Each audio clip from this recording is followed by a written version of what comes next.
Keep in mind, it's about 11 o'clock in the morning. There were two other criminals being crucified at the same time as Christ. The Bible says that there was one on the left and one on the right. One of the criminals actually mocked Christ along with the crowd. Don't you fear God? One of the other criminals said, why are you mocking? Don't you fear God? The criminal that was mocking Christ, he said, well, if he is the Christ, why doesn't he come down from the cross? Why doesn't he free us? But the other criminal looked at Jesus and he said, will you remember me when you enter into your kingdom?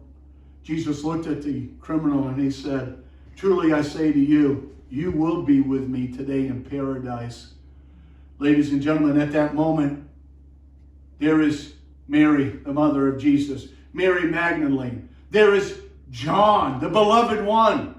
They were at the feet of the cross, looking at Christ as he's suspended in the air. They were not realizing that all this had to take place. The Bible says it about the 6th hour of the day, which would be about noontime. Darkness starts rolling in. Can you see the clouds coming in? Can you just see how dark it's happening?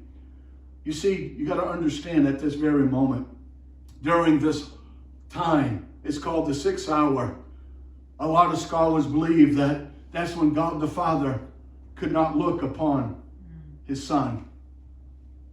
What do you mean he couldn't look upon him? Because the Bible says all of sin of humanity was on Jesus Christ at that very moment while he's on the cross, suspended in the air for you and I.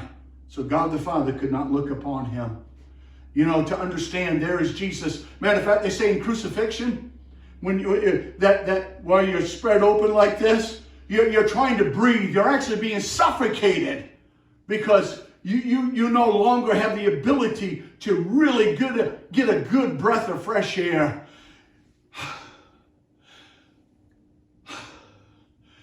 Christ is breathing as the world is watching, as all of hell is rejoicing, waiting for that final blow of when Christ would give up the Spirit. You see, to understand, as we get closer to the 9th hour, Matthew 27, verse 46, this is what it says. And about that 9th hour, Jesus cried out with a loud voice, saying, Eli, Eli, lama sabachthani. Stop.